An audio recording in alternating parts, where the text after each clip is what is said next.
A single bead of condensation traces a jagged, hesitant path down the cold oval of the window, gathering weight until it slips into the frame and disappears. Beyond the thick glass, the world has dissolved into a soft palette of grays and muffled greens.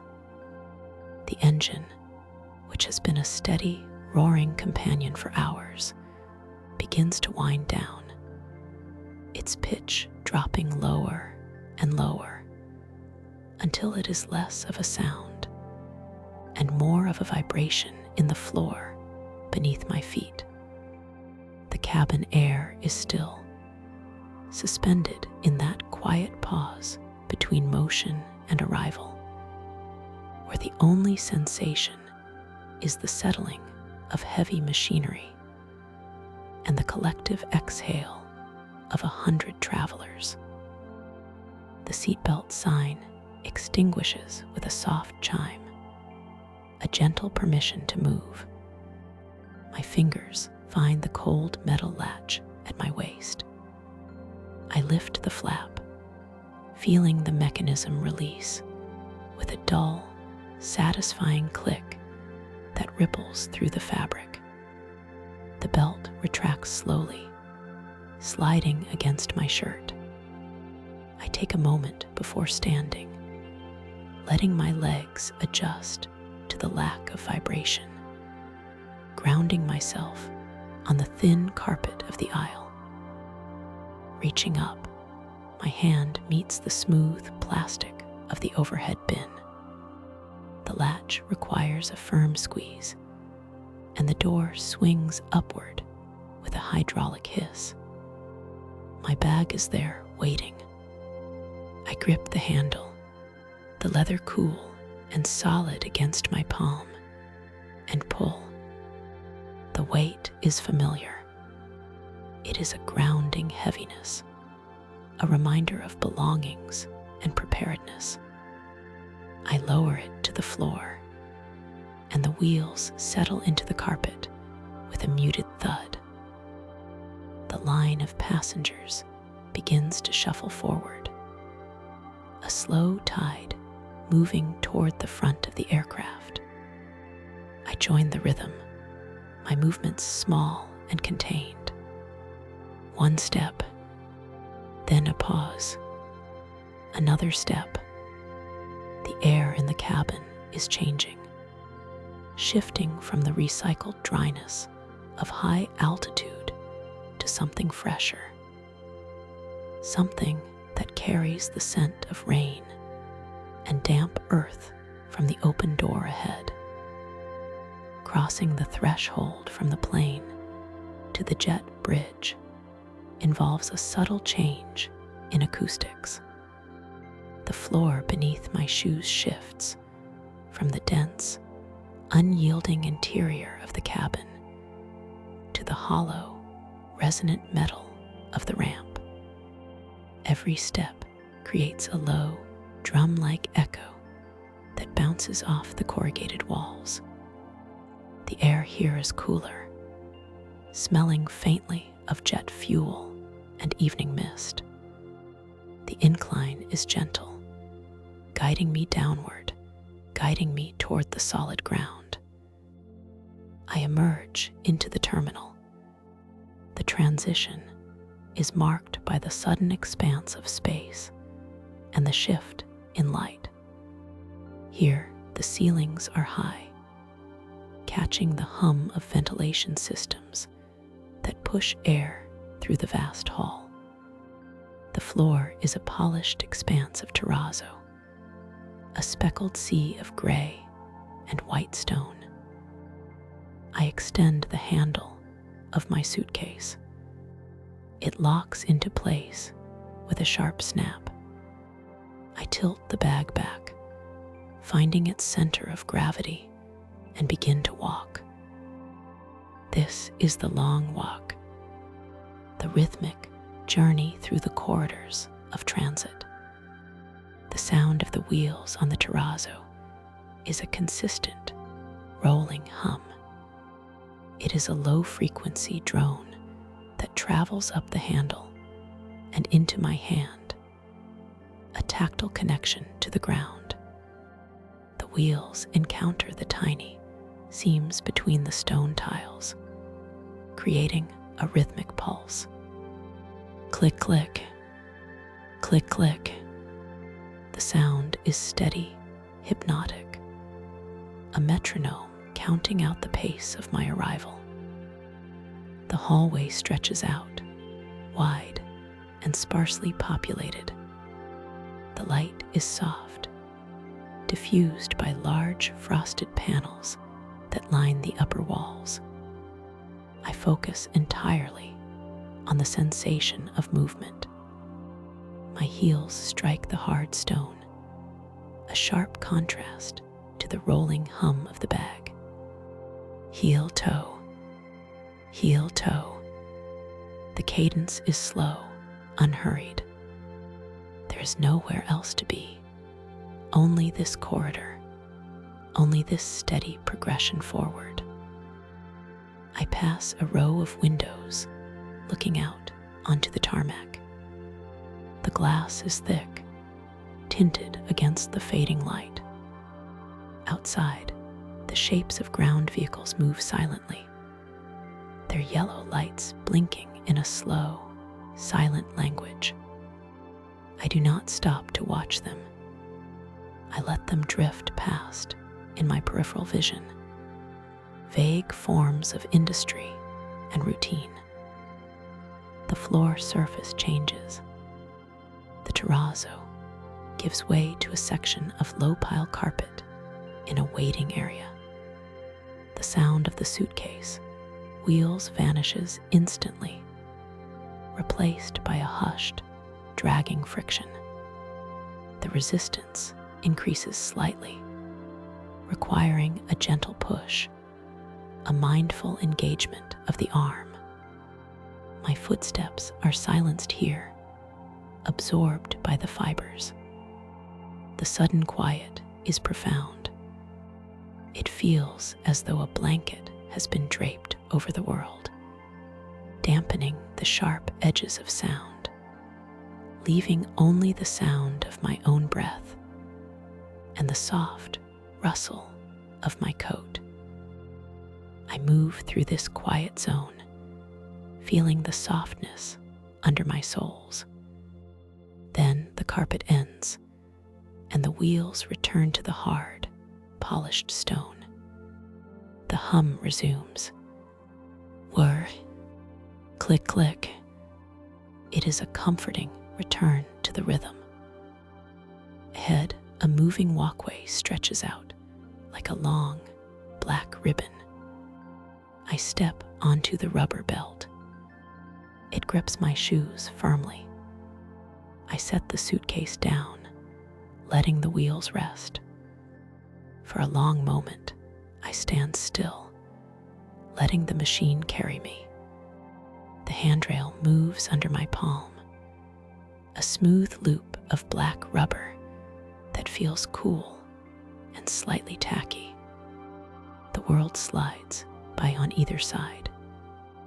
Metal pillars, advertising boards with colors that blur into soft shapes.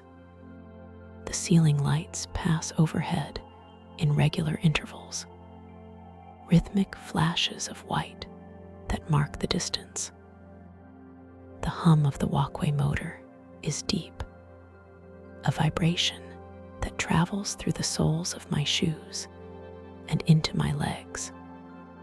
It is a massive, steady power, doing the work of movement for me.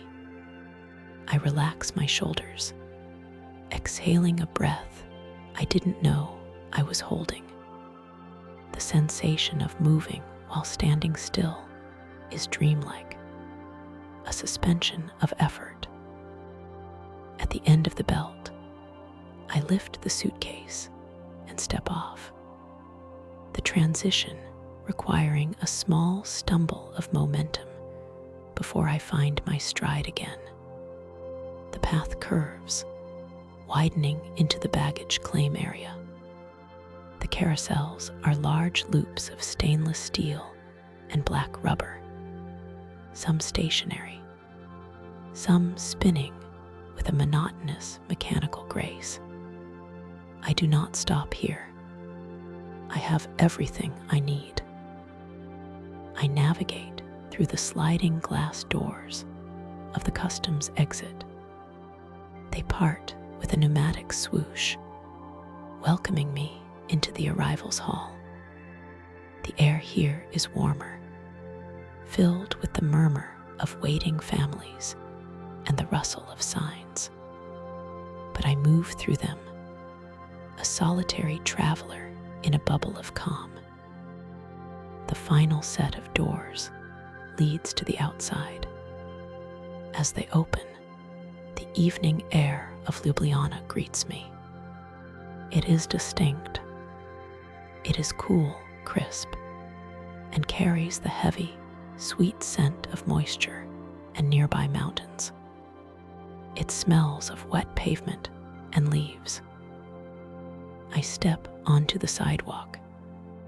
The ground here is concrete, textured and gritty.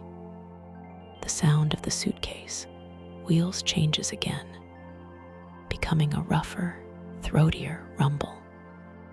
The vibration in the handle is more pronounced, shaking slightly with the uneven surface of the pavement. A line of taxis waits at the curb. I approach the first one, a dark sedan with soft lines. The driver nods, a silent acknowledgement, and opens the trunk. I lift my bag, the muscles in my arm engaging one last time to hoist the weight. It lands in the trunk with a cushioned thud. The lid closes, sealing it away. I open the rear door and slide onto the seat. The upholstery is fabric, firm and clean.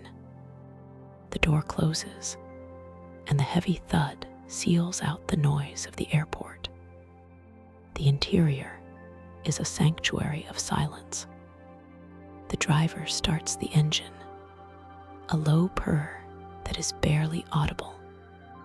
We pull away from the curb, the tires rolling smoothly over the asphalt. The drive into the city is a study in twilight. I lean my head back against the headrest, watching the world stream past the window. The highway is a river of lights, white headlights rushing toward us, red taillights flowing away. The rhythm of the road is hypnotic. The car sways gently with the curves of the highway, a rocking motion that mimics the lull of a cradle. We pass through pockets of darkness where forests press close to the road.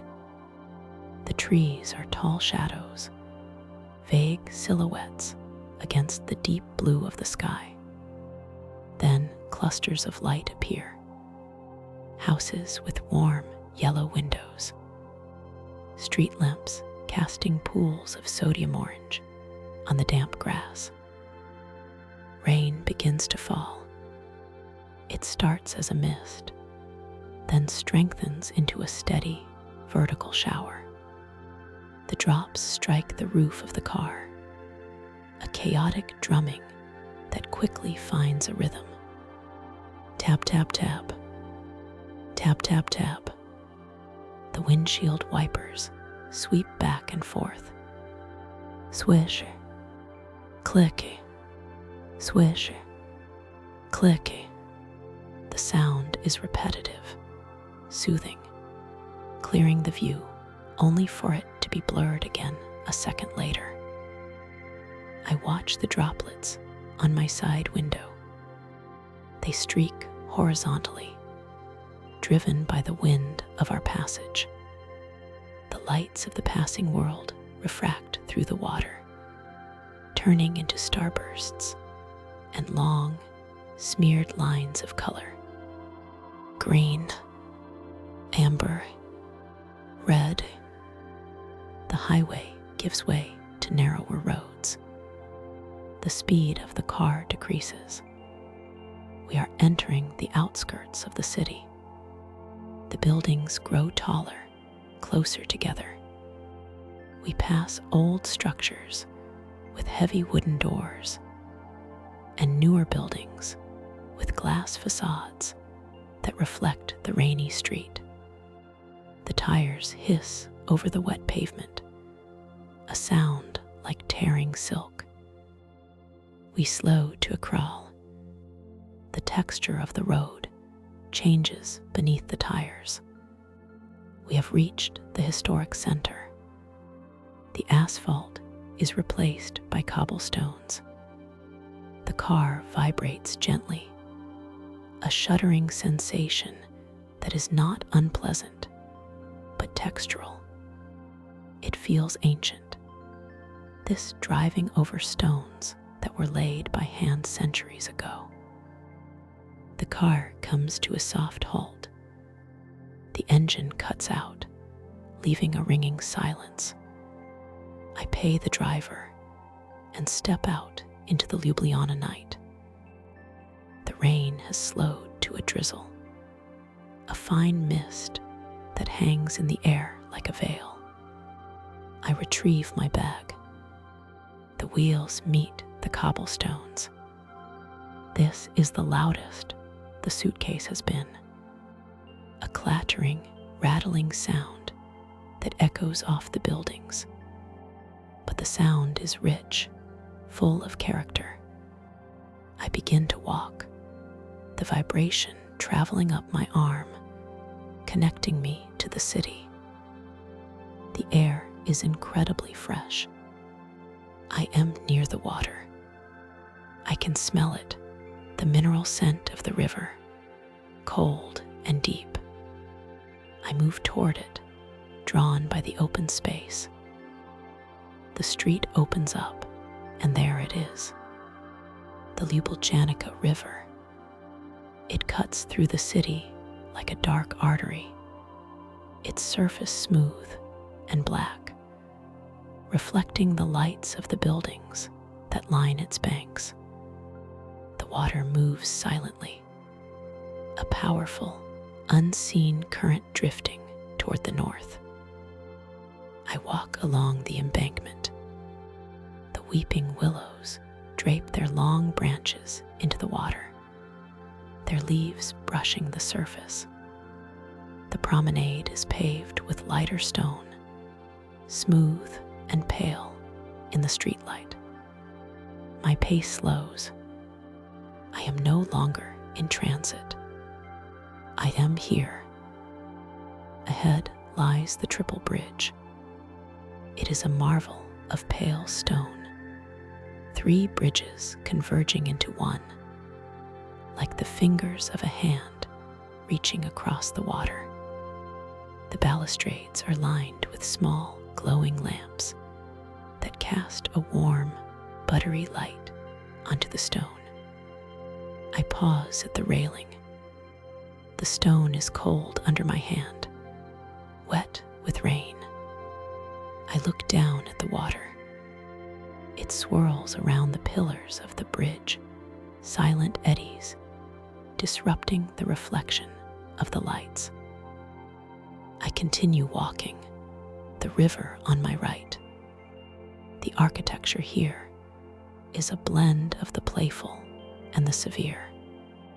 Baroque facades in pastel colors, creams, pinks, soft yellows, stand alongside heavier, more solemn structures. But in the dim light, they are all reduced to shades of gray and shadow. My destination is just ahead. The Dragon Bridge. It emerges from the mist, solid and imposing. The bridge itself is an arch of concrete and stone, but it is the sentinels at the corners that draw the eye. The dragons. I stop at the base of the first statue. It is smaller than I expected, yet infinitely more powerful. The copper sheet metal has oxidized over the decades, turning a deep, velvety green that looks almost black in the night. I stand before the beast, studying the details. The dragon sits on its haunches, its wings half spread, not in flight, but in a posture of alertness. The claws grips the stone pedestal, each talon defined and sharp. I trace the line of the tail as it curls around the base, heavy and reptilian. The scales are textured, overlapping plates of metal that seem to ripple in the shifting light of the street lamps. I look up at the head. The mouth is open, revealing a tongue and teeth, frozen in a silent roar. The eyes are hollow, dark pits that seem to watch the river flow. There is a stillness to the statue that is profound. It does not demand attention. It simply exists, a guardian of the bridge, a witness to the passing of time and water. The rain has collected on the snout and the ridges of the wings, forming droplets that gleam like jewels before falling to the wet pavement. I linger here, listening to the city. It is quiet. A church bell tolls in the distance, a deep, resonant bronze sound that hangs in the heavy air. 1, 2, 3. It fades, leaving only the sound of the river and the gentle hiss of tires on a distant street. I turn away from the dragon, leaving it to its vigil. My hotel is near, a building that shares the same historic weight as the bridge. The entrance is a heavy oak door with iron fittings. I push it open, the hinges groaning softly. The lobby is warm, a sudden embrace of heated air and the scent of beeswax and old paper. The floor is parquet, intricate patterns of wood that glow under the amber light of a chandelier. My suitcase wheels are silent again, rolling smoothly over the waxed timber. The check-in is a hushed ritual. Low voices, the scratch of a pen on paper, the heavy, metallic clink of a physical key placed on the counter. I take the key. It is attached to a heavy brass fob, cool and substantial in my hand. I take the stairs. The elevator is there, but the stairs feel right. They are wide, carpeted in a deep red runner that absorbs my footsteps completely. I ascend slowly, my hand trailing on the smooth wooden banister. First floor, second floor. The building is silent, sleeping. I find my room at the end of a long corridor. The number is painted on the door in gold script. I insert the key into the lock. It turns with a stiff, mechanical resistance, then clicks open. The room is dark. I enter and close the door behind me, engaging the lock. The silence is absolute. I do not turn on the main light. Instead, I switch on a small bedside lamp. It casts a pool of warm, golden light onto the pillow, leaving the corners of the room in shadow. The room is simple, elegant. A heavy wardrobe, a desk near the window, a wide bed with a white duvet that looks like a cloud. I place my suitcase on the rack. I do not unpack fully. I only open the zipper. The sound is a long, tearing noise that signals the end of the journey. I lift the lid, retrieving only what is necessary for sleep. I walk to the window and draw the curtains. The fabric is heavy velvet, blocking out the streetlights, blocking out the dragons and the river, sealing me into this warm, private box of time. I begin to undress. The clothes of travel feel heavy, laden with the dust of airports and the stiffness of sitting. I remove them layer by layer, letting them fall. I wash my face at the small basin in the corner. The water is cold, shocking the skin, washing away the fatigue. I dry my face with a towel that is thick and rough, scrubbing the skin until it tingles. I move to the bed. The sheets are white, pristine, pulled taut without a single wrinkle. I pull back the duvet. The fabric rustles, a sound like dry leaves. I sit on the edge of the mattress. It yields under my weight, soft but supportive. I swing my legs up and slide between the sheets. The linen is cool against my skin. It feels crisp, clean, smelling faintly of lavender and starch. I lie back, my head sinking into the pillow. It is soft, allowing my head to settle into a deep hollow. I pull the duvet up to my chin. The weight of it is comforting, a heavy layer of warmth that presses me down into the mattress. I close my eyes. The journey plays back in my mind, in reverse. The heavy oak door, the silent dragon with the green wings, the flow of the black river, the rattle of wheels on cobblestones, the hypnotic sweep of the wipers, the long walk through the terminal, the hum of the plane. It all drifts away. The vibration of the travel leaves my body, seeping out into the mattress. My breathing slows, matching the imagined rhythm of the Ljubljana river outside, flowing steadily, endlessly toward the dark. The room is still, the city is silent, and the night settles over me like a heavy, velvet coat. The late afternoon sun does not leave the sky quickly here. It lingers, caught in the heavy, weeping branches of the willows that line the southern edge of the embankment. This is Tiarnovsky Pristan.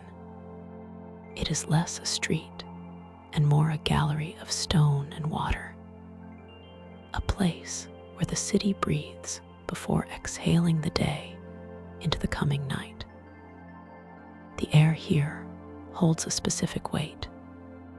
It is not humid, but substantial, carrying the coolness of the river that flows just a few feet below the street level.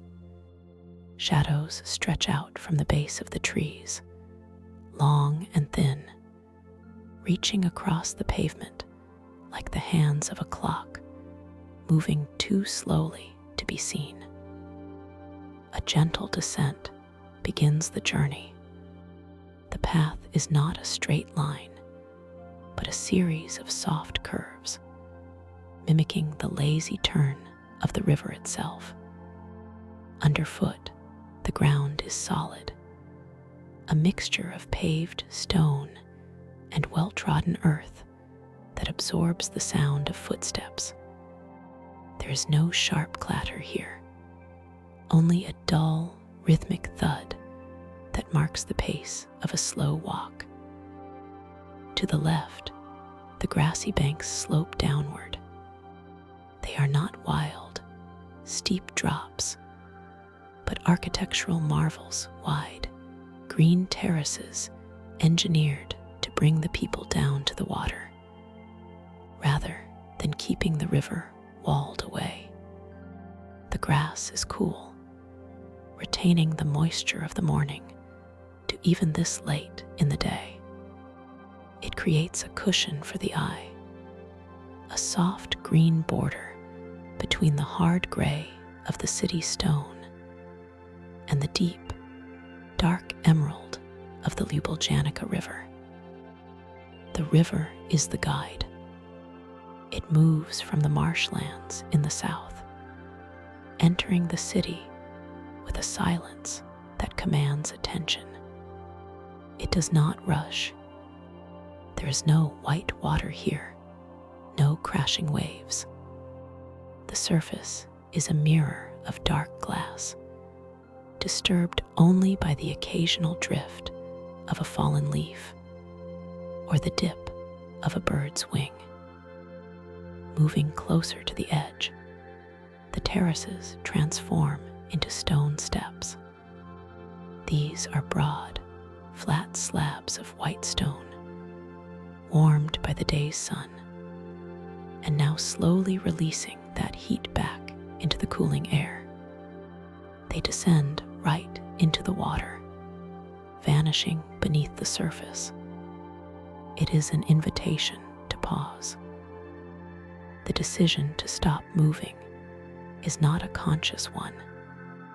It is a reaction to the stillness of the place.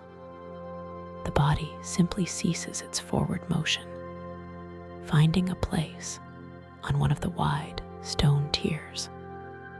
The stone is smooth against the hands, worn down by decades of seasons, and the soft shoes of other travelers who came here to watch the water. Sitting here, the perspective shifts. The city skyline drops away.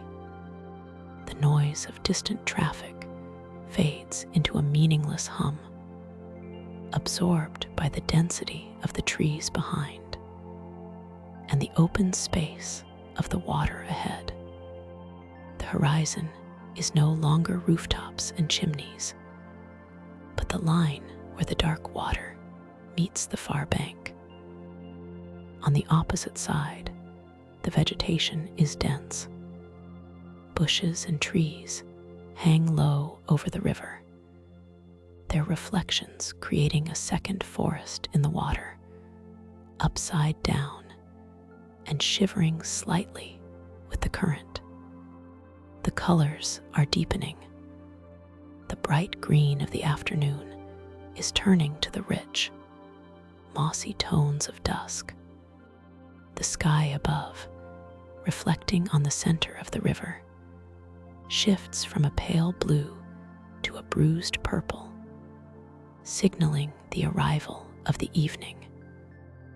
This is the silent descent. It is not just the physical act of walking down the stairs, but the internal settling that happens when the eyes lock onto a moving body of water. The mind matches its pace to the current.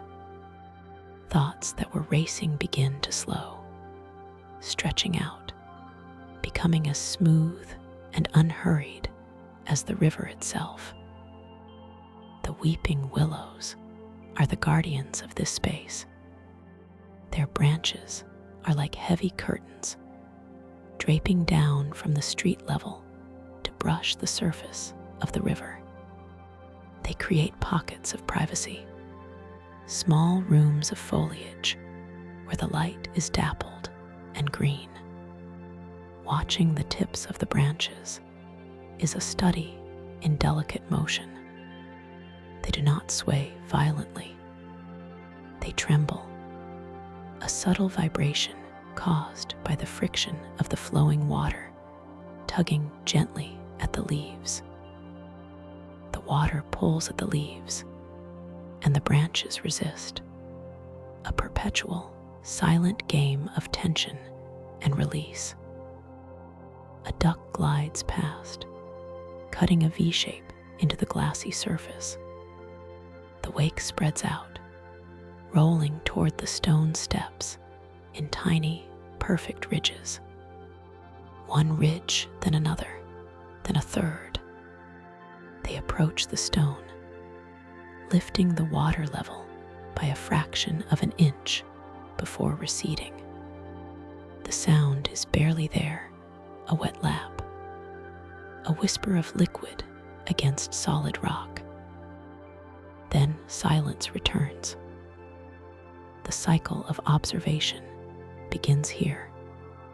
It is a long, unbroken chain of sensory input that requires nothing but presence. The eyes trace the patterns of the current.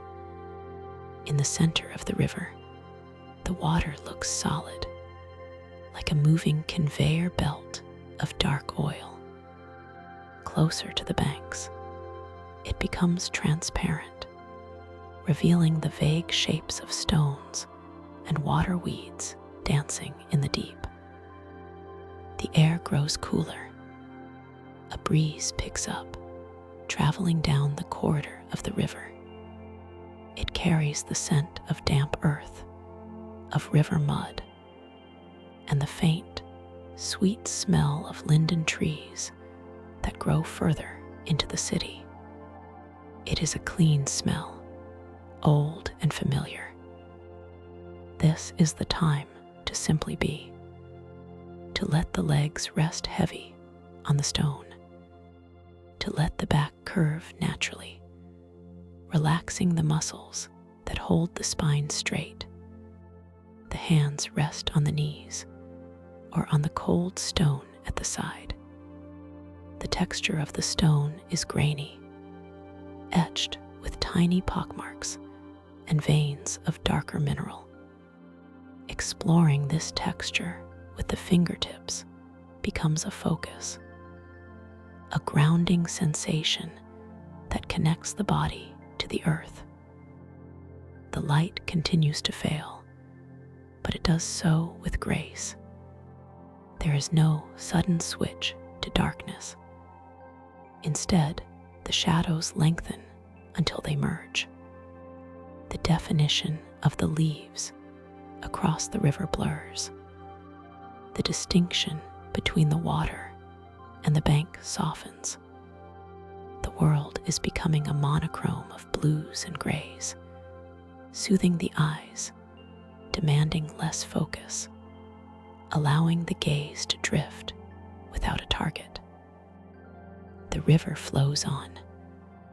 It has flowed this way for thousands of years, carving its path through the marsh, through the stone, through the history of the valley. It is indifferent to the city that rose around it, and in that indifference, there is a great comfort.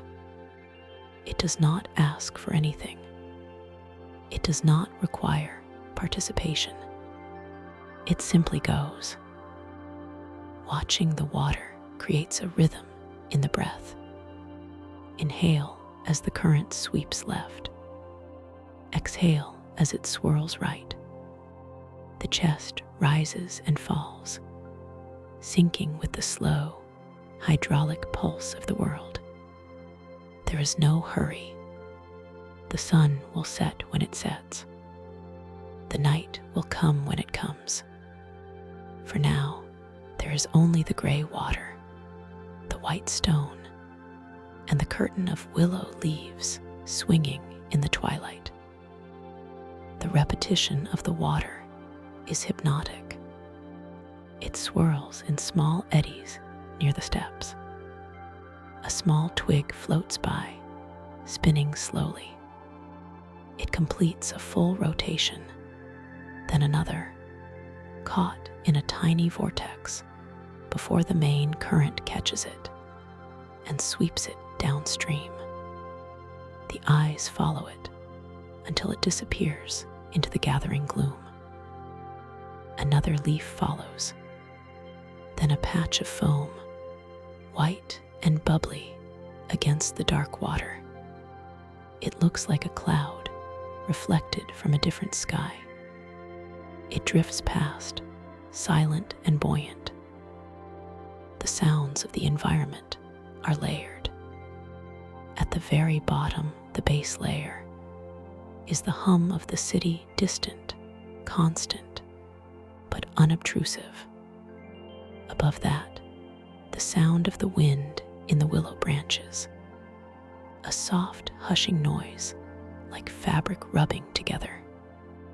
And closest of all, the microscopic sounds of the river, the pop of a bubble, the lap of a ripple, the faint splash of a fish surfacing for a fly. Time feels different on the embankment. It is not measured in minutes, but in the changing quality of the light. The gold has gone completely now, replaced by a cool slate blue. The white stone of the steps seems to glow in this light, retaining a luminosity that the rest of the world is losing. It acts as a beacon, a pale strip dividing the land from the water. The body feels heavy, anchored by gravity and the stillness of the pose. The shoulders drop another inch. The jaw unclenches. The forehead smooths out. The tension of the journey, of the arrival, of the day's logistics drains away, flowing down through the stone and into the river to be carried south, away from here. There is a profound simplicity in sitting by moving water. It strips away the complex narratives of the mind. There is no story here, no plot to follow. There is only the physics of flow. Volume, displacement, velocity. The mind rests in these elementals. It finds safety in the predictability of the water. It will always flow downstream. It will always be wet. It will always be there. The breathing deepens. The air feels richer now, denser with the coming night. It fills the lungs with a cool, cleansing pressure. After a long while, the stillness is broken not by noise, but by movement, a slow shifting of weight. The hands press down on the cold stone, pushing the body upward. The legs straighten, feeling the rush of blood, the return of sensation. Standing up, the view changes again. The river is no longer at eye level. It is once more a surface below, a dark road leading into the heart of the city. The walk continues northward. The pace is even slower than before. The muscles are relaxed, the stride loose and easy. The path follows the riverbank, winding under the canopy of the trees. Ahead, the first artificial lights of the evening are flickering into existence. They are amber globes on tall iron poles, casting pools of warm, yellow light onto the pavement. The contrast between the blue twilight and the orange street lamps is striking. It paints the path in two tones, cool shadow and warm illumination. Walking through these pools of light is rhythmic. Into the light, into the shadow. Into the light, into the shadow. The rhythm matches the footsteps. Step, step, light. Step, step, dark. The architecture begins to change as the path moves closer to the center. The grassy banks give way to vertical stone walls.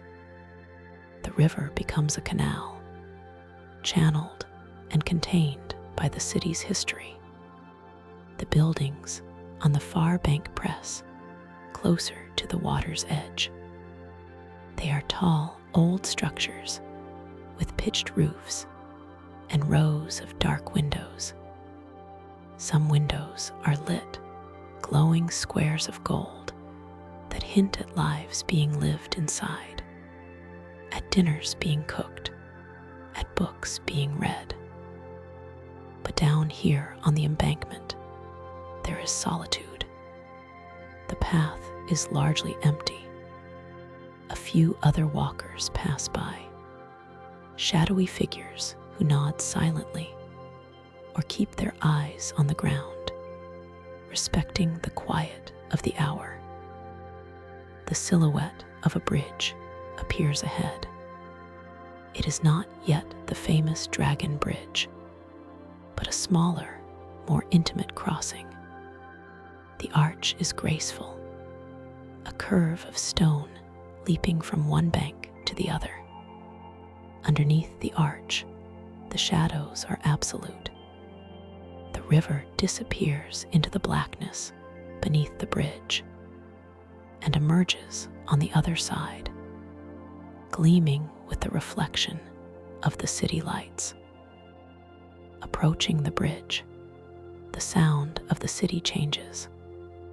The stone arch captures the acoustics, amplifying the sound of the water lapping against the walls.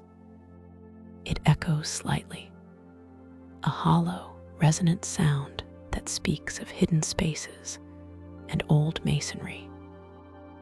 The air under the bridge is cooler, damp with the smell of wet stone. Passing through, it feels like passing through a portal. On the other side, the city opens up. The river widens slightly. The embankments rise higher. The walk remains steady. The goal is not to reach a destination, but to maintain the state of calm achieved on the steps. The eyes scan the waterline. The reflections of the street lamps are long, wavering pillars of fire in the dark water. They stretch and compress with the ripples, dancing like liquid flame. To the right, the old city walls loom. The texture of the brick and stone is visible in the half-light, rough, uneven, full of character. Vines crawl up the sides of some buildings, their leaves black against the gray stone. The atmosphere is thick with the mood of the capital. It is a mood of understated elegance, of quiet pride. This is not a city that shouts. It is a city that whispers. The river is its throat, and the evening air is its voice. Far ahead, the shapes of statues can be seen against the sky. They are indistinct at this distance, mere suggestions of form. Winged shapes, heavy mythical outlines perched on pedestals. They wait in the darkness, watching the river as they have for a century. They do not need to be seen clearly to be felt. Their presence adds a layer of myth to the walk, a sense that this journey is taking place on the edge of something older than the modern world. The path curves again, following a bend in the river. The weeping willows are fewer here, replaced by rows of chestnut trees. Their leaves are broad and flat, creating a different sound in the wind, a dry rustle rather than a soft hush. The legs continue their work, automated and tireless. The rhythm of the walk has become the rhythm of thought. There is no separation between the mover and the movement. The ground rises slightly, the slope gentle, leading up toward the level of the bridges. A bench appears, set back slightly from the path, facing the water. It is empty. The wood is dark, polished by use. It offers a place to rest, but the momentum of the walk is too pleasant to break just yet. The body wants to keep moving, to keep flowing like the river beside it. The sky is fully dark now. The blue has faded into a deep, velvety black. The stars are hard to see through the glow of the city lights, but the moon is there, a pale crescent hanging low over the rooftops. It adds a silver sheen to the slate tiles of the buildings, a cold counterpoint to the warm street lamps. The river is now a canyon of light and shadow. The water is black ink, swirling with the colors of the city. Red tail lights from a passing car on the upper road bleed into the water, a streak of crimson that dissolves into the black.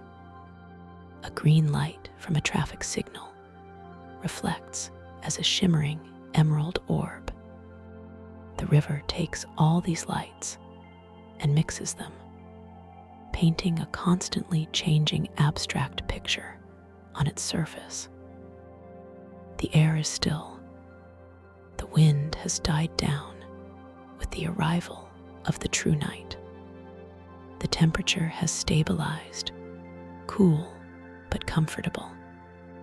It is the perfect temperature for walking, requiring neither a heavy coat nor allowing a chill to set in.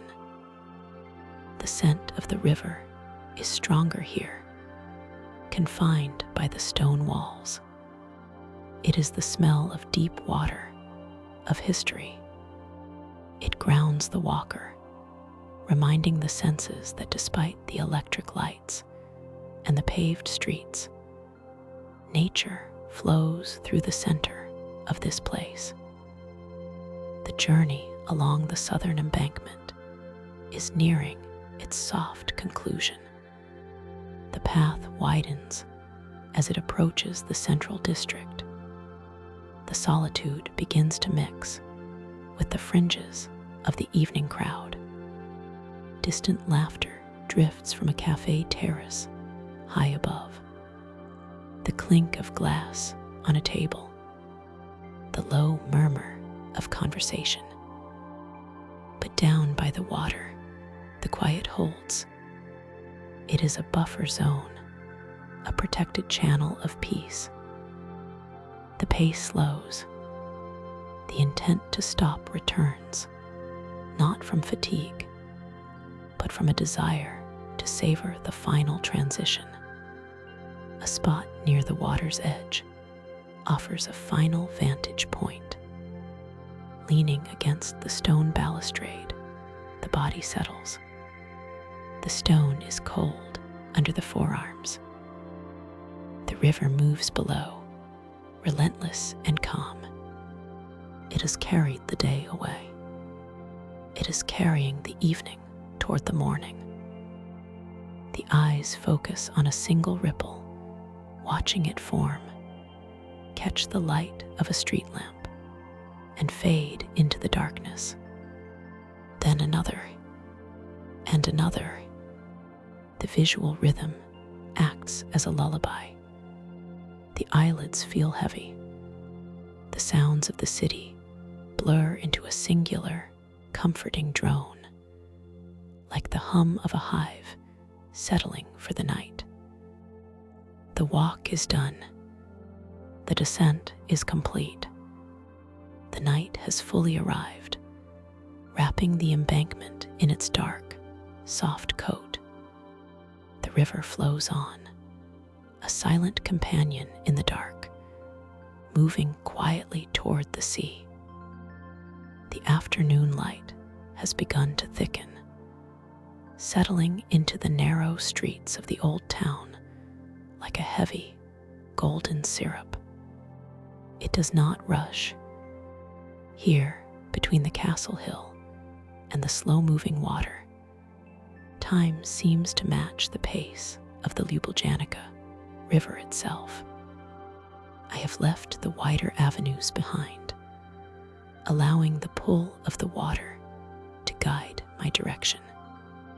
There is a specific gravity to this river, a gentle magnetism that draws everything in the city toward its banks as the day leans toward evening.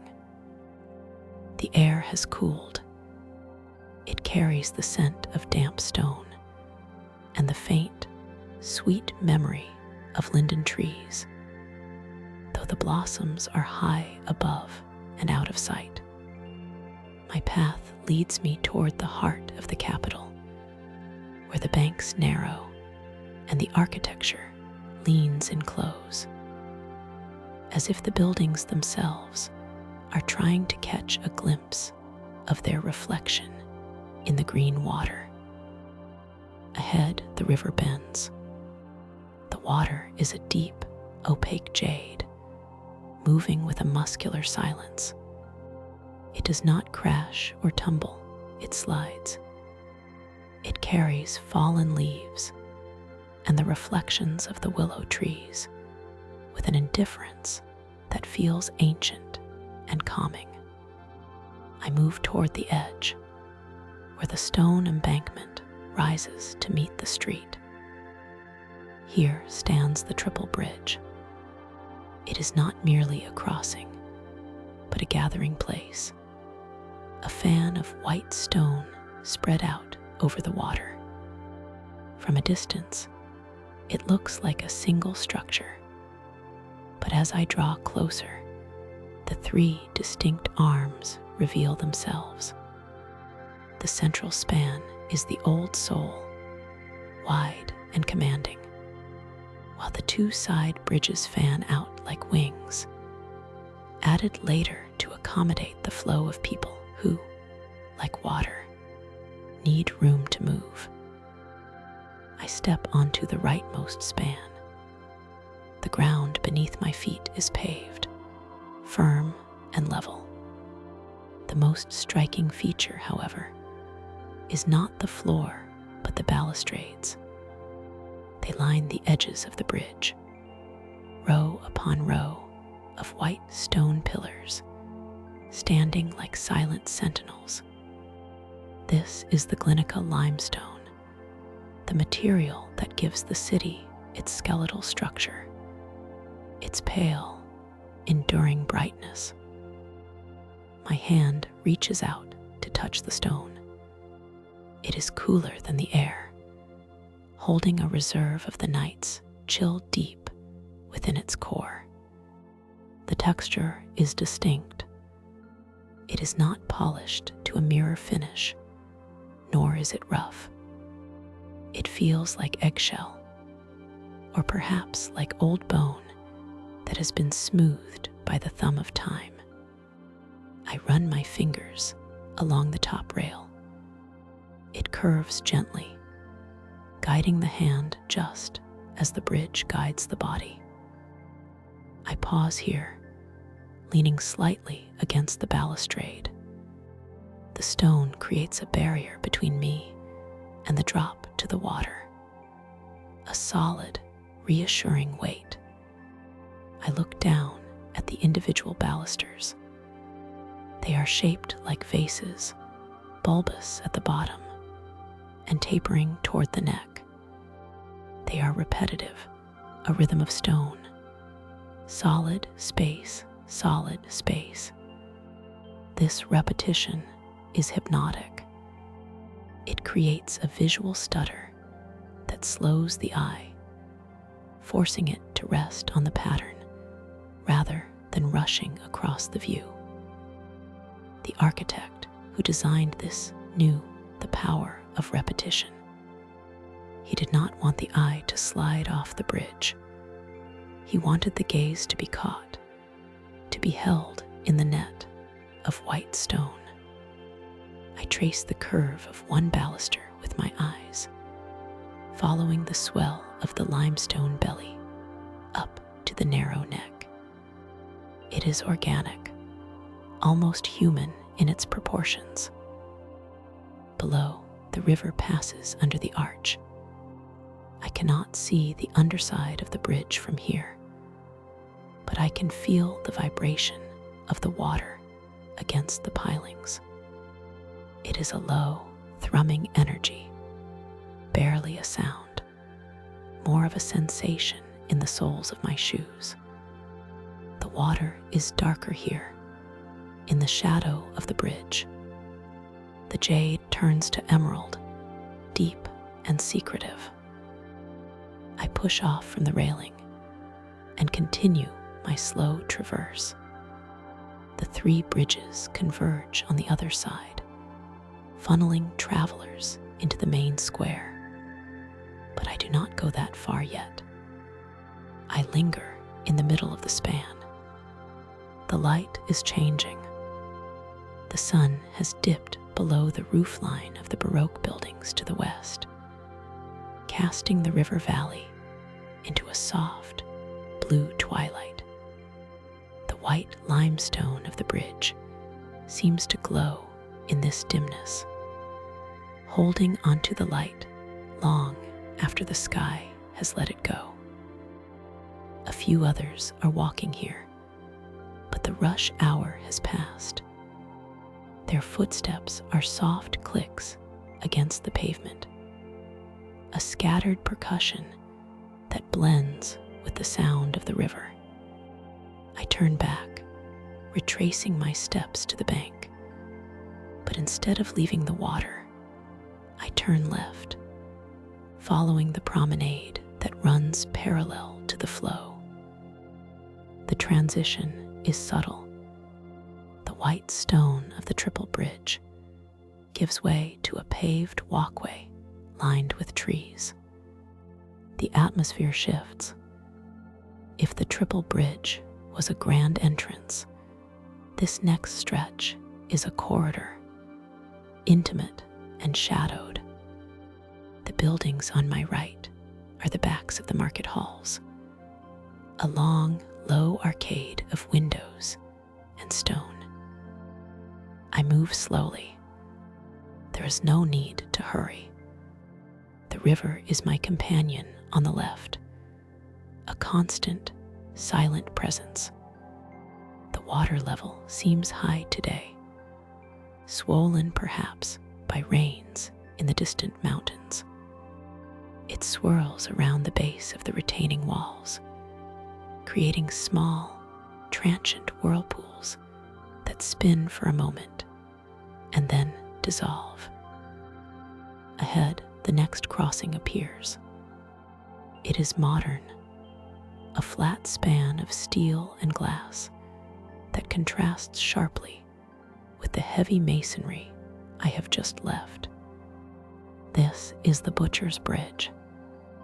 The name suggests something visceral, something heavy and industrial, but the structure itself is light, almost transparent.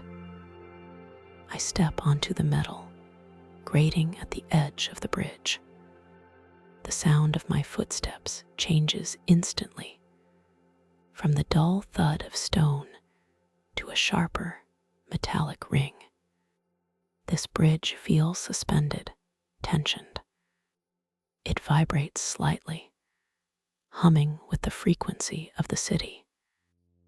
The defining feature here is not the floor, but the railings. They are made of thick steel cables, stretched taut horizontally, but the cables are barely visible. They have been consumed, swallowed by a dense, chaotic growth of metal. Thousands of padlocks hang from the wires. I move to the center of the bridge and stand before this wall of brass, iron, and steel. This is the clink of love. It is a physical manifestation of promises made by thousands of strangers. The locks are of every size and description. Some are small, delicate luggage locks, their brass bodies tarnished by the rain. Others are heavy, hardened steel shackles meant to secure bicycles or gates. There are red locks, blue locks, locks painted with initials in white correction fluid, and locks engraved with professional precision. I lean in close. The sensory detail here is overwhelming in its density. I focus on a single section of the cable. A large, square lock anchors the cluster. Attached to its shackle is a smaller, heart-shaped lock, and hooked through that one is yet another. They form chains, clusters, heavy grapes of metal ripening on the steel vine. I listen. The air is still, but the bridge is alive. As the temperature drops, the metal contracts. Occasionally, a lock will shift, settling against its neighbor. It makes a tiny, crystalline sound. Tink. A moment later, from further down the rail, click. It is not a continuous sound. You have to wait for it. It is the sound of the bridge adjusting its burden.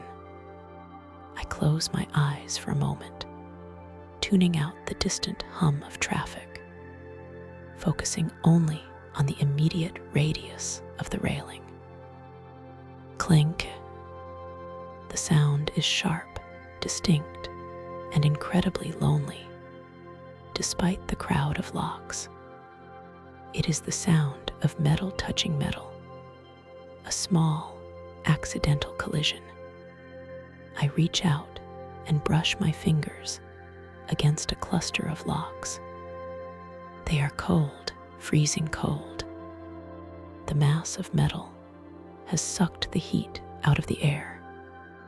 The texture is varied, smooth painted surfaces, rough rusted iron, the sharp edges of engraved letters.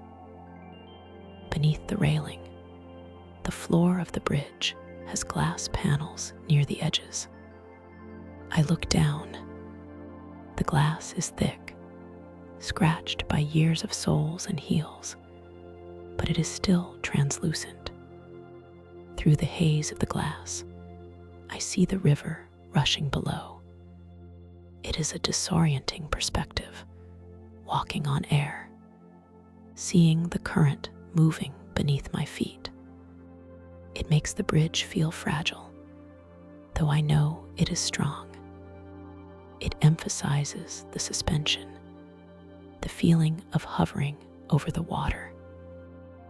I walk to the other side of the bridge, passing the bronze sculptures that sit on the railing.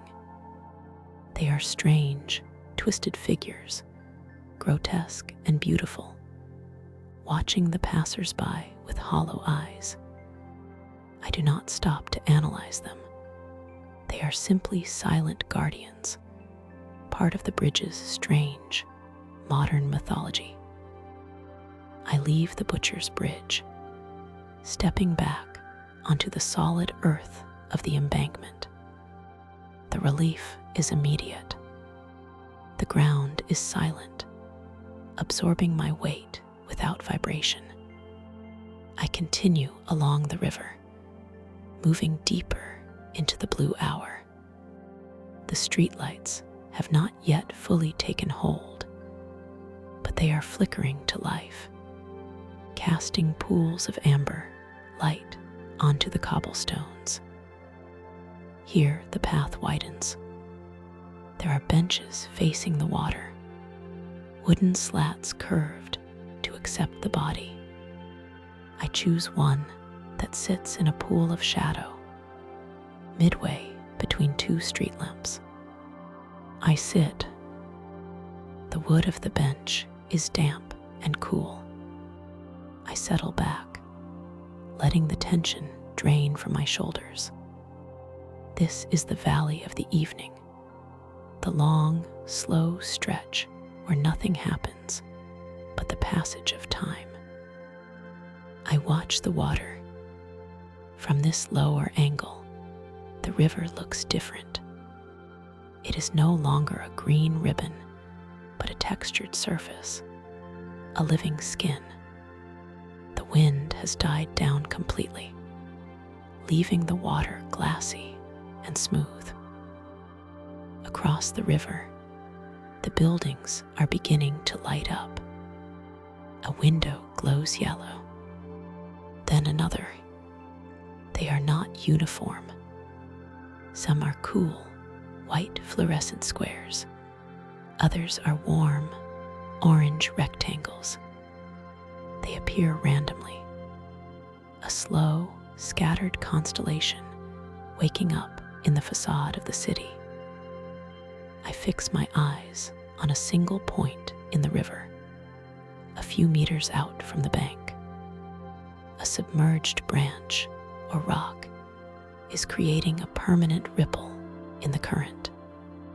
The water swells up, folds over itself, and flattens out. Swells, folds, flattens. It is a relentless, perfect cycle. I breathe in the damp air.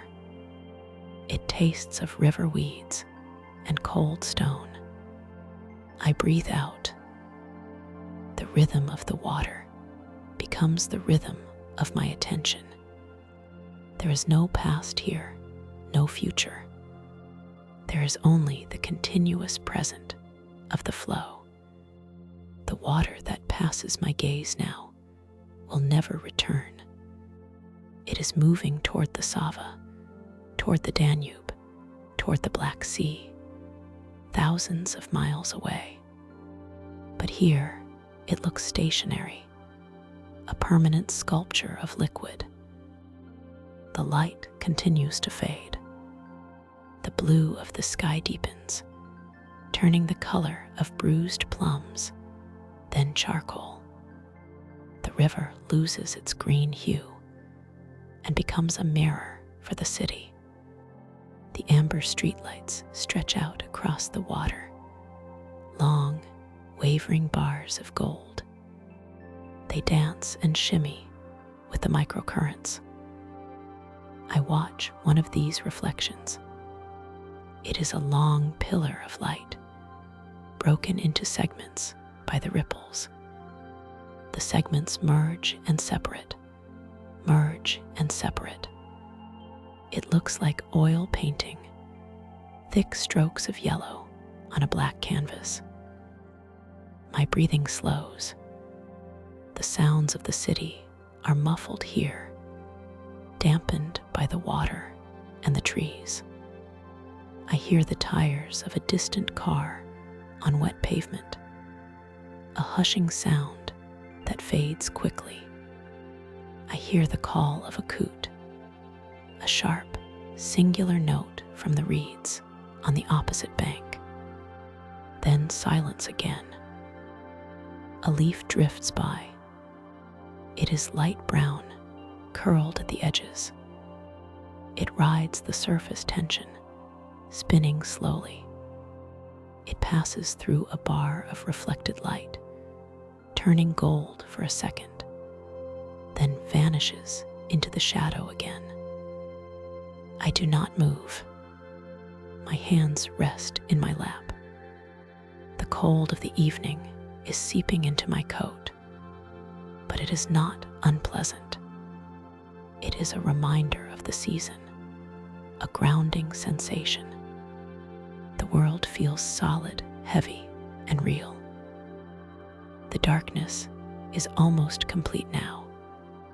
The boundary between the water and the bank is lost in shadow. Only the reflections define the edge. The city is floating. I lift my gaze from the water to the tree line on the opposite bank. The willows are massive, shapeless mounds of black against the dark blue sky. Their branches trail in the water, invisible fingers combing the current. I imagine the sensation of the water rushing through those branches, the constant, gentle tug. Minutes pass, or perhaps longer. The measurement of time feels irrelevant.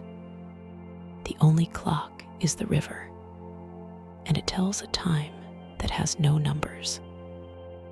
A light breeze stirs. It ripples the surface of the water, shattering the golden reflections into a million glittering shards. The image of the city on the water breaks apart, then slowly, painstakingly, reassembles itself as the wind dies down. I watch this reconstruction. First, the general shape of the light returns, then the edges sharpen, until the pillar of gold is whole again. It is a small miracle of physics, happening over and over again, unnoticed by anyone else. I shift my weight on the bench. The wood creaks softly, a sound that is swallowed immediately by the open air. I am not ready to leave this stillness yet. I let my eyes unfocus, blurring the lights into soft, glowing orbs. The world becomes a painting, abstract and soft. The dampness in the air is increasing. I can feel it on my cheeks, a fine, invisible mist rising from the river. It carries the smell of the depths, a scent that is mineral and clean. It is the smell of limestone dissolved in water, the smell of the mountains brought down to the valley. I listen again. The city has a hum. It is a low frequency, a collective vibration of electricity, heating systems, and distant engines. It is the heartbeat of the urban organism. But down here, by the water, the river's silence is louder. The river creates a void, a space where the city's noise cannot reach. I look at the stone embankment next to me. The blocks are large, rectangular, fitted together with precision.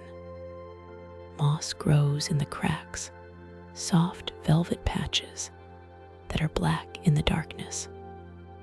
I trace the line of the mortar with my eyes. It is a map of patience. The cold is finally beginning to penetrate the stillness. It is time to move, to let the blood flow again. But I do not stand up abruptly.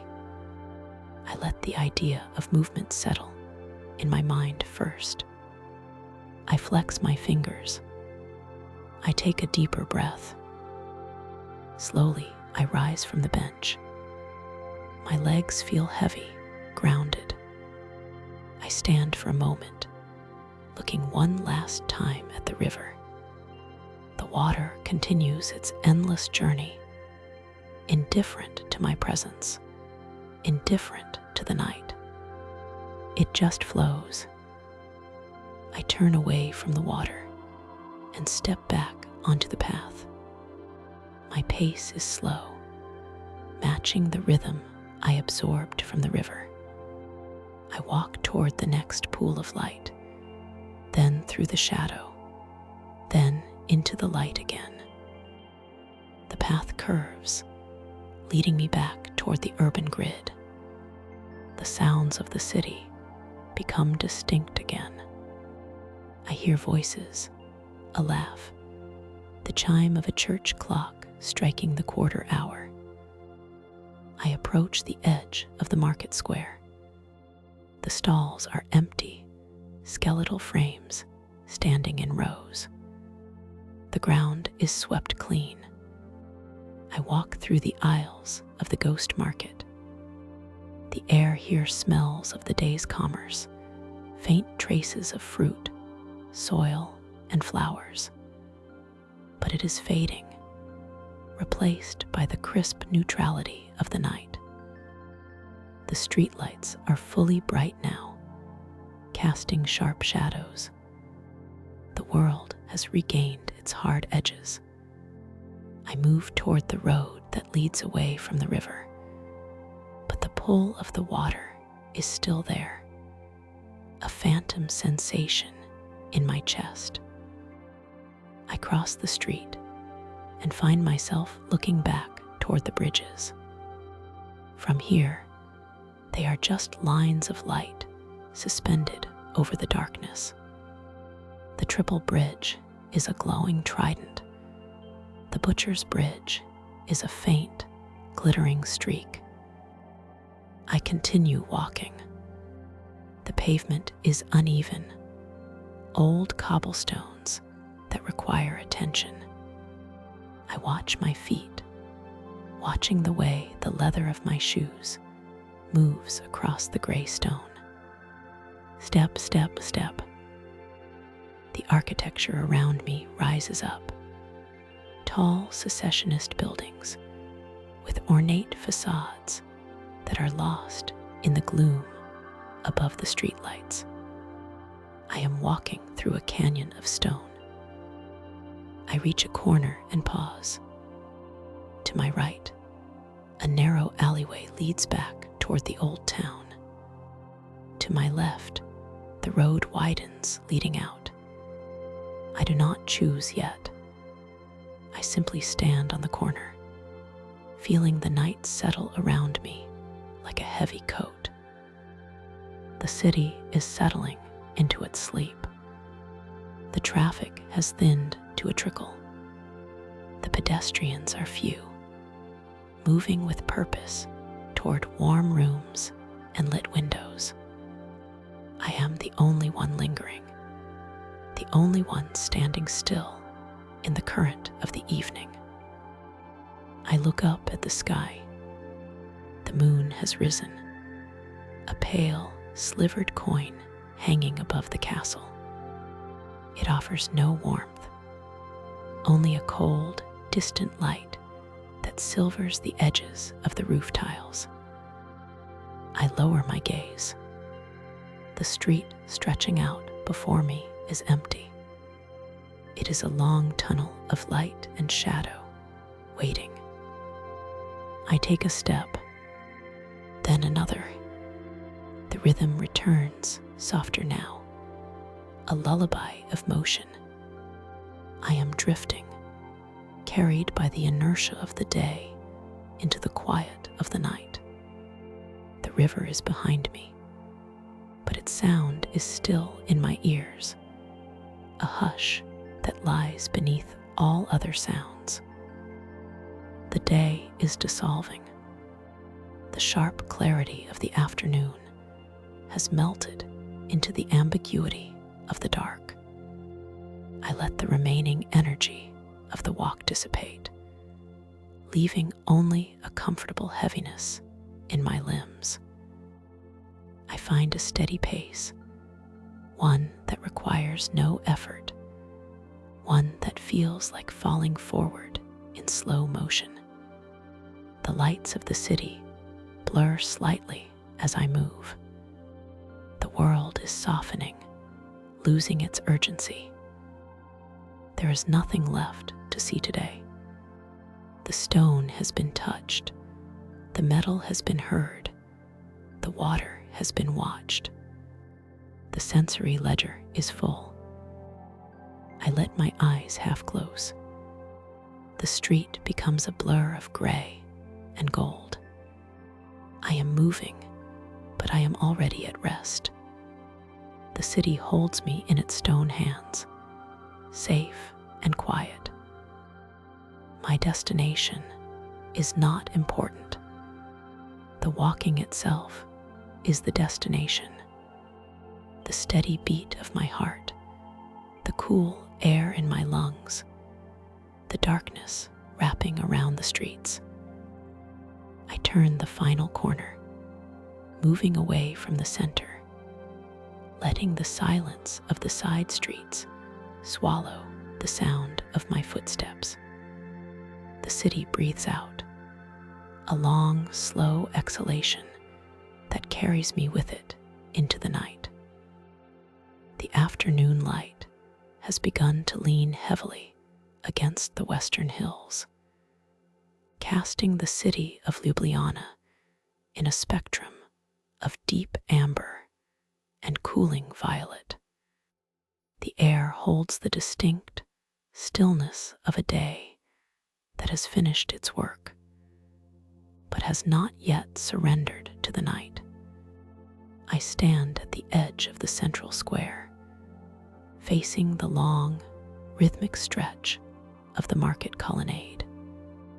The stalls that usually crowd the open-air plaza have been packed away, leaving the cobblestones bare and swept clean. Without the noise of commerce, the architecture itself begins to speak. My destination lies downstream, where the river leaves the city center, but the path begins here, under the shelter of the stone roof. The colonnade is not merely a hallway. It is a study in repetition and shadow. I step beneath the eaves. The temperature drops slightly in the shade, a welcome coolness that settles on my skin like a fine silk veil. To my right, the river moves in silence. To my left, the wall of the market structure rises, punctuated by heavy, rounded windows. But it is the floor that demands attention. The low sun cuts through the row of pillars on the riverside, stretching long, diagonal bars of shadow across the pavement.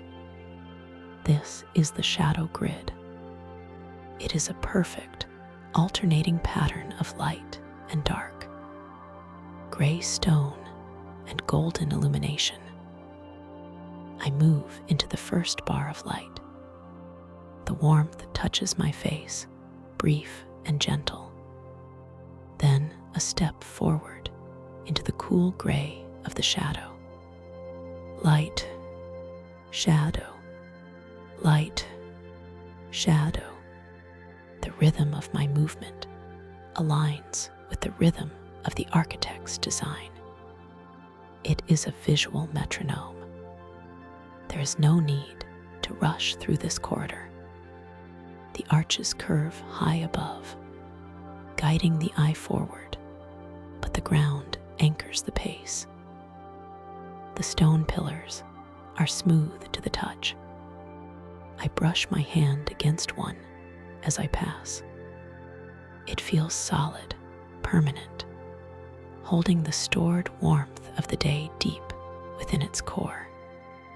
The texture is not polished like marble, but possesses the honest, granular feel of limestone.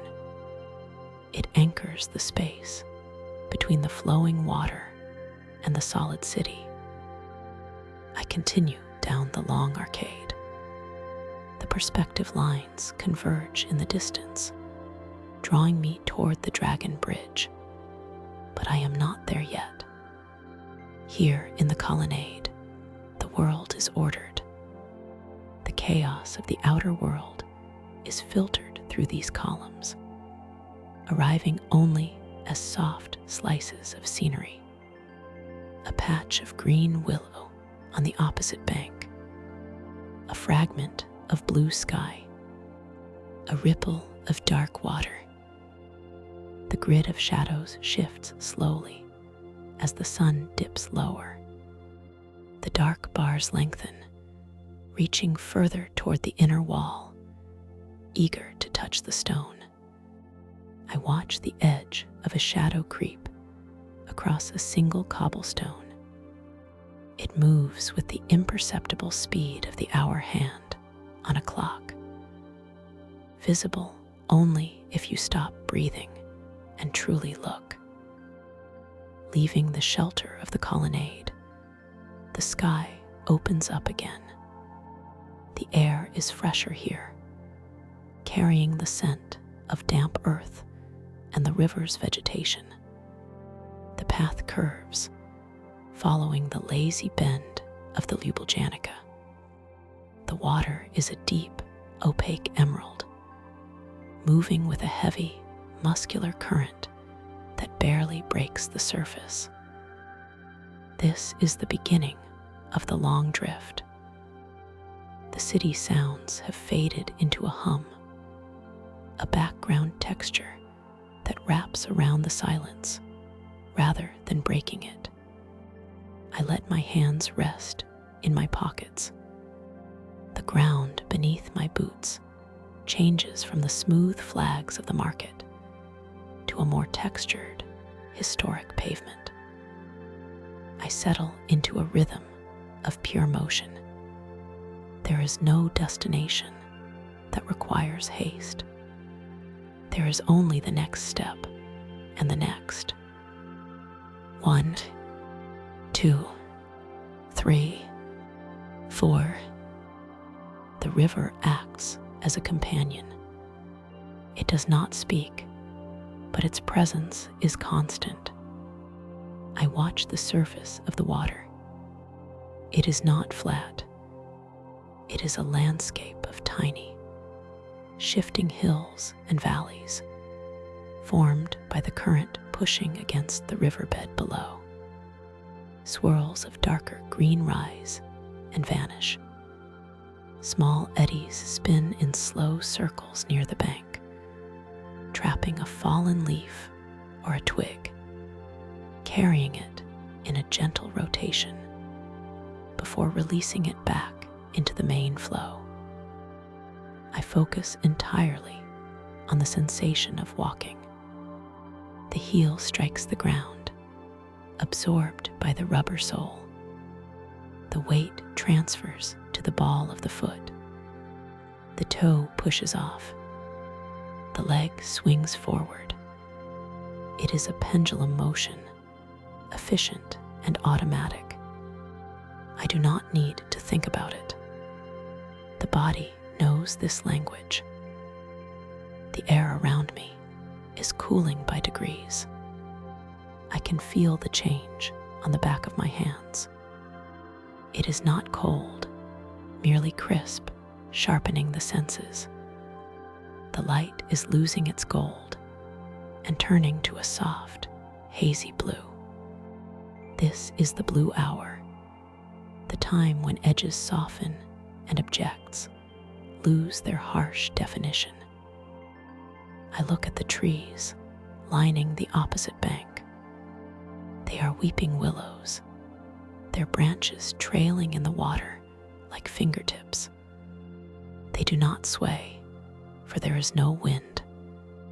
They simply hang, suspended in the quiet air. I count the trees as I pass them. 1 willow. My breath is slow and even. Inhale for 3 steps. Exhale for 3 steps. 2 willows. The path is straight here. I can see far ahead, but I do not focus on the distance. I focus on the 3 feet of ground immediately in front of me. The gray stones are fitted together like a puzzle.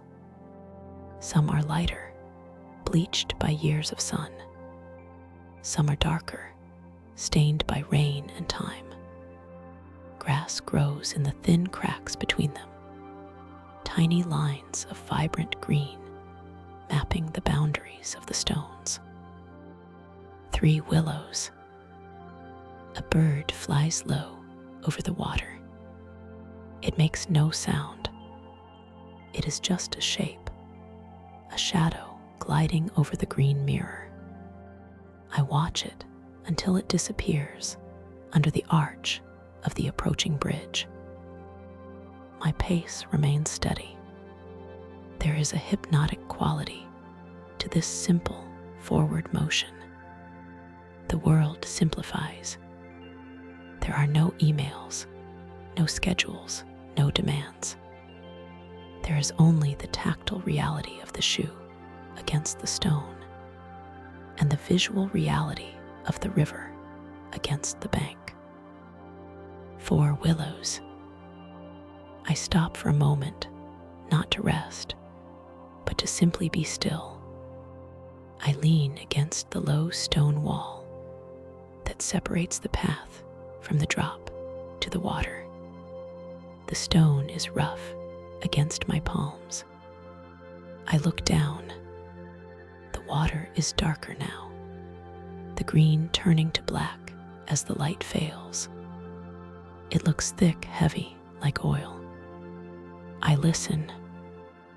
There is a sound, very faint. It is the sound of water lapping against the stone embankment.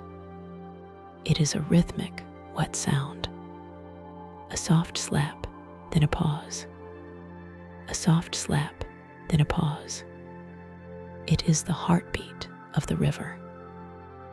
I push off from the wall and resume the walk. The rhythm returns instantly. Step, step, step. The mind clears in these valleys of monotony. Thoughts come, but they are like the leaves on the river. They drift by without snagging. I do not hold onto them. I let them flow downstream. The focus returns to the physical, the swing of the arms, the straightness of the spine, the cool air filling the lungs. I walk for what feels like minutes, or perhaps an hour. Time has become elastic. The distance is not measured in meters, but in breaths. The blue of the sky deepens into indigo. The first street lamps on the distant road flicker to life, amber beads on a string, but they are far away. Here on the river path, the twilight is sufficient. The rhythm of the steps becomes the only thing that matters. It is a drumbeat that grounds me in the present moment. I am not yesterday. I am not tomorrow. I am just this step. And now this step. Ahead, the silhouette of the Dragon Bridge rises against the darkening sky. It is time to leave the valley of walking and return to the details of the stone and copper. The bridge is famous for the 4 great beasts that guard its corners. Their wings spread, jaws open in a silent roar. But tonight, I am not here for the giants. I am here for the 16 smaller guardians. I ascend the short flight of stairs from the river path to the street level. The bridge is quieter now. The traffic has thinned to an occasional car that hums over the asphalt. I approach the railing. The main dragons are imposing, sheets of copper beaten into terrifying forms. But I look past them, toward the ornate iron candelabras that line the span of the bridge. These lamps are masterpieces of the Vienna Secession style, standing like sentinels. I step close to the base of the first lamp. Here, hidden in the geometry of the metalwork, are the smaller guardians. They are griffins or perhaps lesser drakes, cast in iron and bronze. I lean in to study the detail. The metal is cold and damp with the evening dew. These smaller figures do not roar. They support. They are integrated into the base, their claws gripping the structure of the lamp. I trace the line of a wing with my eyes. It is folded, dormant.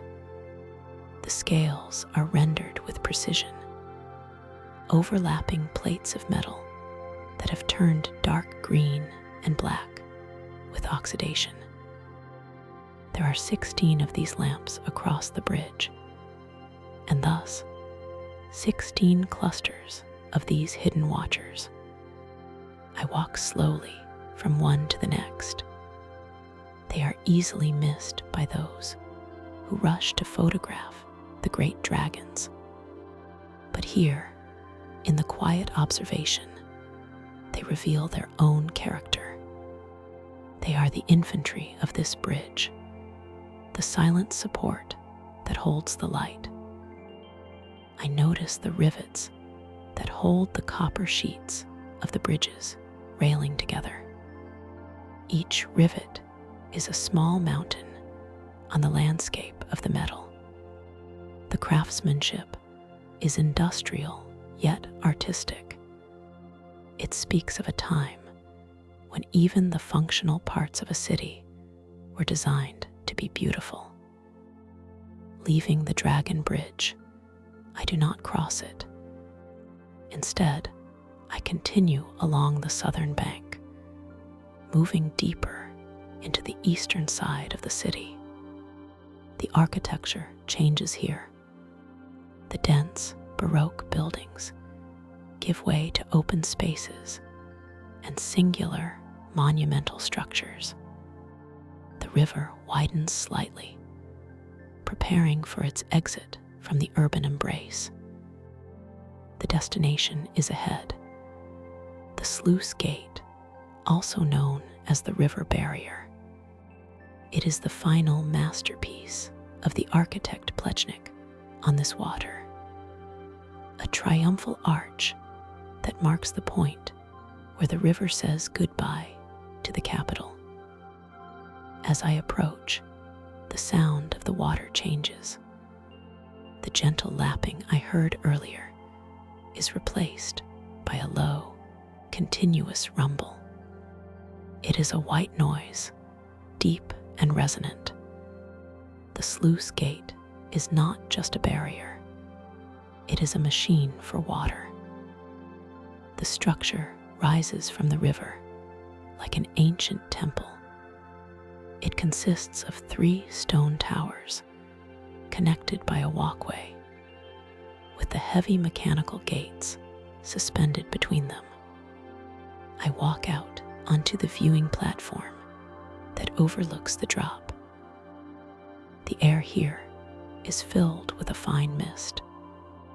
I can feel it on my cheeks, a microscopic rain generated by the energy of the falling water. I grip the stone railing and look down. Below, the dark, glassy surface of the upper river shatters as it pours over the spillway. It transforms into a churning turbulence of white foam. The sound is encompassing. It washes out all other city noise. There is only the roar of the waterfall. I raise my eyes to the towers. They are not simple pillars. They are designed to look like Etruscan vessels. Massive stone urns filled with the weight of the sky. And there, carved into the stone near the tops of these towers, are the final dragons of the day. These are not made of copper or iron. They are carved from the same white stone as the barrier itself. They are stylized, ancient-looking heads that peer out from the vessels. They look like gargoyles, watching the water rush beneath them. I focus on the nearest carved head. The erosion of wind and water has softened its features, making it look wise and weary. It has watched this water flow for decades. It has seen the river freeze in winter and flood in spring. It remains stoic, a stone witness to the fluid passage of time. The twilight has now fully surrendered to the night. The lights of the sluice gate turn on, casting a warm, theatrical glow on the stone arches and the tumbling water. The white foam below glows in the artificial light, looking like churned cream. I find a bench near the edge of the embankment, facing the barrier. The visual spectacle of the falling water is mesmerizing. It repeats endlessly, yet never exactly the same. The patterns of the foam shift and reform in milliseconds. I sit back, letting the weight of the walk drain from my legs. The stone of the bench is cool, grounding me. The roar of the sluice is no longer a noise. It has become a blanket of sound, heavy and comforting. It creates a wall of privacy, isolating me in a bubble of calm. I watch the water flow through the great stone arches. It enters the city as a guest and leaves as a traveler, carrying the stories of the bridges and the reflections of the lights out toward the fields and the distant Sava River. The tension in my shoulders releases. The observations of the day, the shadow grid, the hidden iron claws, the stone vessels begin to blur together into a single, peaceful impression of texture and form.